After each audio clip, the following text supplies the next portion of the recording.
Brent Marks said not long ago that sprint car racing is, quote, awful and, quote, worse than it was before we tried to create passing. So is he right or is he wrong? I'll share my own opinion. We'll deep dive hard on the stats to see if they back up his claims. Let's go.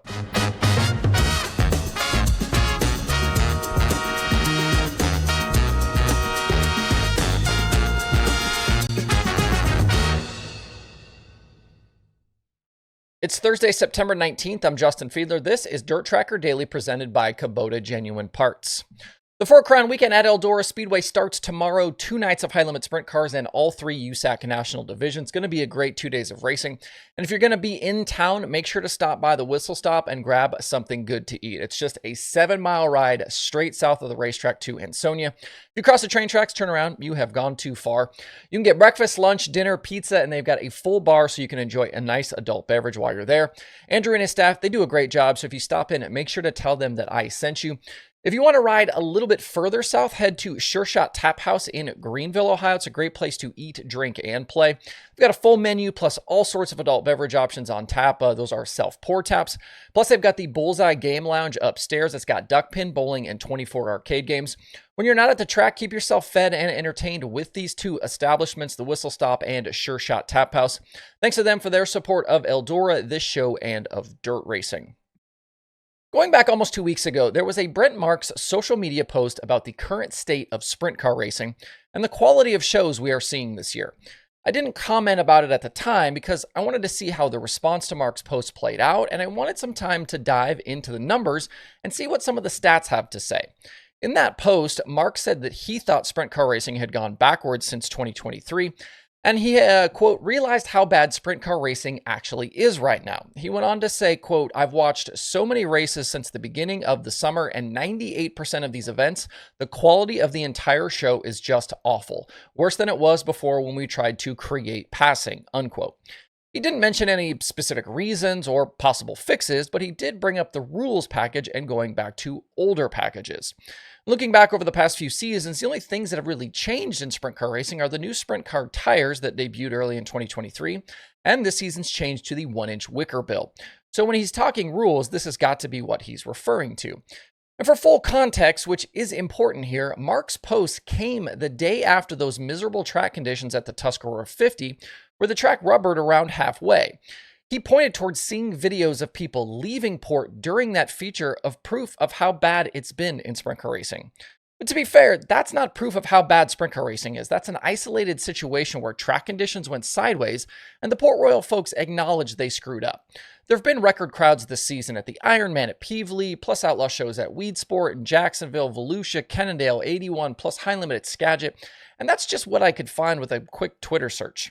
Also, Eldora and Knoxville were packed for the Kings Royal weekend and the Knoxville Nationals. Marks is a talented driver. He's been around a long time, and I like his guys. His opinion is one that should be taken seriously by both fans and series officials. In this instance, though, I just don't agree based on my own observations.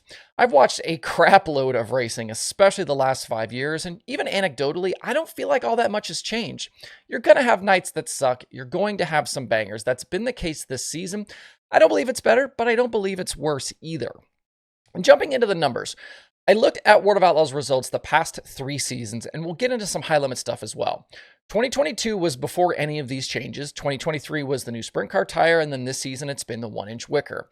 So we've got some nice variations to make comparisons on.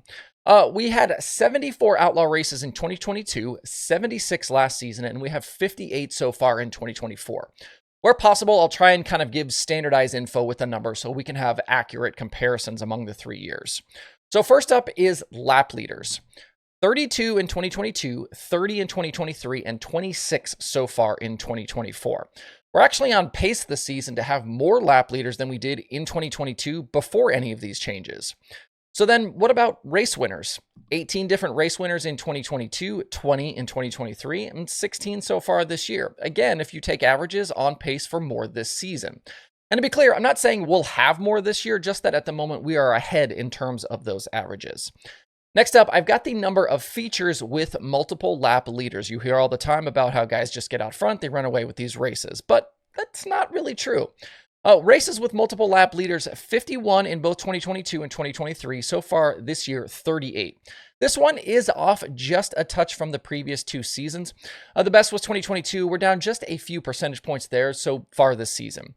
But continuing with features, how about positions gained? This one I calculated using the feature plus minus numbers, which I have at DIRTRACKR.com in the analytics section, that looks at total spots gained from starting positions to finish positions. 1,382 in 2022, 1,385 in 2023, and this season we're already up 1,396 in less races. So more spots gained through less races with the Outlaws in 2024. That doesn't jive with the idea that you can't pass in these main events. The numbers are saying differently. Another stat that gets pointed to often is winners off the front row, and that number has crept up since 2022 with the Outlaws. It was 54% of feature wins came from front row starters in 2022. It climbed to 60.5% in 2023, and is up a bit more this season to 62%. That's definitely not great. But where this gets blown out of the water is with high limit. The haters are going to point to this, but let me introduce you to the high limit numbers.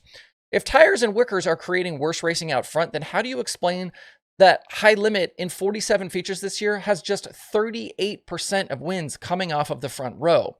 High limit and the Outlaws have the same car rules. 62%, certainly not great for the Outlaws, but 38% with high limit is very good for those looking for more racing out front. If you want to go deeper into the race night programs, which Marks kind of pointed to, I did some heat race numbers as well.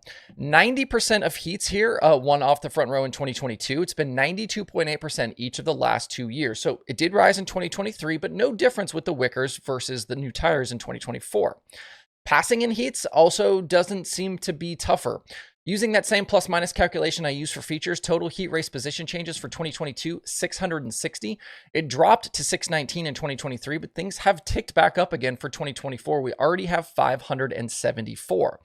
574 heat race position changes is on pace for better than 2022 before any of the rule changes. If you want the full picture for high limit this year, they've had 47 races, 33 different lap leaders, 16 winners, 39 main events with multiple lap leaders, 515 heat race positions gained, 1,148 feature spots gained, and that 38% number for wins off the front row. Their heat wins from the front row is lower at 89%, but it's not a straight comparison because of the inverts. So looking at all of this, it's really tough to conclude that the racing is, quote, awful compared to past years. A bunch of these stats are actually on pace to be better, and while a few are down, like heat and feature wins from the front row, how do you explain what high limit is doing? Brent Marks clearly has a different perspective on these races than we do as fans, but all of the data doesn't appear to show what he's saying. He's in the midst of his worst season performance-wise since 2020 and shared his opinion on the state of the sport the day after he needed a provisional to start a main event on a track that ended up taking rubber early. I don't know what it's like driving and wrenching on these things every race, and I'm not saying that there isn't maybe some truth in his thoughts. I also agree with him that we need to keep working together to find ways to make things better, and I'm aware of some of the problems that these guys are facing on a nightly basis. That includes quality control and consistency issues with things like tires. But based on what I've seen in the numbers, I don't think sprint car racing is really bad right now, and I don't agree that it's awful or worse than it was even a few years ago. There's more money available than ever before, there's more parity than ever before, and while there is always going to be work to do, I think it's actually pretty good right now. All right, I know that was a lot, but I do want to hit on a few things coming up this weekend. Before we do, though, I know we just ran a merch sale not that long ago, but I want to blow things out and just get rid of everything I have left. So here's what we're going to do at shop.dirtracker.com. Everything is on sale as of today. No coupon code necessary. Prices are automatically marked down. I'm going to continue lowering prices every single day going forward by a little bit until I'm sold out. So you can wait and get a better deal, but then you also take the risk of things selling out, especially shirt sizes. Play that however you would like. As of this recording, I've got 16 of the Circle stickers, 43 Daily Show logo stickers, and 24 t-shirts left in stock. Happy deal hunting. Coming up this weekend, the Lucas Oil Late Model Dirt Series is at Knoxville for the Late Model Nationals. These 3 nights are the final chances for 2 drivers specifically to lock themselves into that final chase 4. Ricky Thornton Jr., Jonathan Davenport, and Devin Moran are solid, but just 15 points separate Hudson O'Neal, who's in, and Tim McCreadie, who is out. Based on recent past history, McCreadie might have the edge here. His average finish back to 2021 is 4 spots better at Knoxville than O'Neal, but Huddy did run 3rd in the Nationals main event in 2023. I think this one will likely be very tight all the way through Saturday night. And in case you were wondering also, RTJ, the defending event winner, he swept all 3 nights last season. Out in California, the World of Outlaws Sprint Cars close out the West Coast trip with 2 nights at the Tulare Thunderbolt. Saturday's Dennis Roth Classic finale pays $83,000 to the winner. David Gravel's points lead is down to 86 over Carson Macedo, and this is actually a California track where Gravel has historically been better than Macedo. The JJR 41, though, has been really hot lately, as has Buddy Kofoid in the 83, and you know Kofoid will have that extra motivation to win this one for Roth. And like we said before, at Eldora, 2 nights of 4 Crown are on tap, all 3 USAC divisions plus high limit. Logan Seavey's bid for a USAC Triple Crown, not looking great right now, but another Eldora sweep like he had in 2023 could keep those hopes alive, maybe even just a little bit. On the wing sprint car side, this is the first time that both nights of the 4 Crown are high limit sanctioned. In recent years, Friday was an Outlaw show while Saturday was All-Stars. High limit full-timers got swept out of the wins at Eldora back in July, but they don't have to worry about the Outlaw full-timers this time. Don't forget that Corey Day is racing both the ARCA and Truck Series races tonight at Bristol before heading to Eldora tomorrow.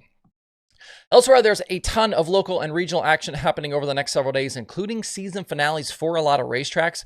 So get out there and enjoy it, as your chances to see dirt racing in 2024 are going to start to dwindle. This show has gone on long enough today, so we'll call it good right there. Thanks for another great week. I heard all of you guys, even the haters. Hope you have a great Thursday and a great weekend out there. We'll see you right back here on Sunday.